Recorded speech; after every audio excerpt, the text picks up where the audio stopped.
Messi আর Lamine ইয়ামালের এই ছবির পেছনের আসল রহস্যটা কি জানেন? এই ছবির মধ্যেই লুকিয়ে আছে ফুটবল ইতিহাসের ১৯ বছরের সবচেয়ে বড় গল্প। শুধু তাই নয়, এই দুজনের জীবনে এমন কিছু অবিশ্বাস্য মিল রয়েছে যা জানলে আপনি হবেন অবাক। চলুন পুরো কাহিনীটা জেনে নিই।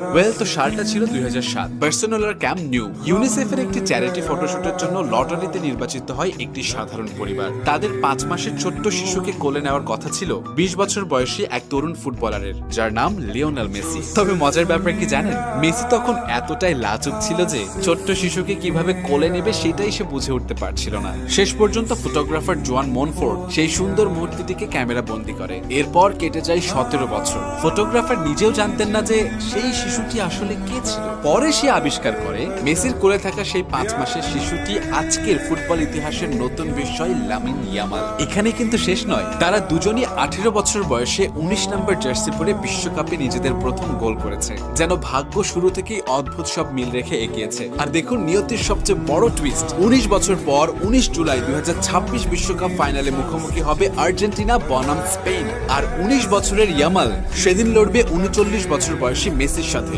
যেখানে মেসির দ্বিতীয় বিশ্বকাপ জয়ের স্বপ্ন, অন্যদিকে সেই ছোট্ট শিশুর প্রথম বিশ্বকাপ ছোঁয়ার লড়াই। সত্যি বলতে ২০০৭ সালের সেই ছবিটা শুধু একটা ছবি ছিল না, হয়তো সেটাই ছিল ফুটবল ইতিহাসের সবচেয়ে সুন্দর ফোরশ্যাডোয়িং। এখন দেখার বিষয়, ইতিহাসের শেষ হাসিটা কে হাসে, মেসি নাকি ইয়ামাল?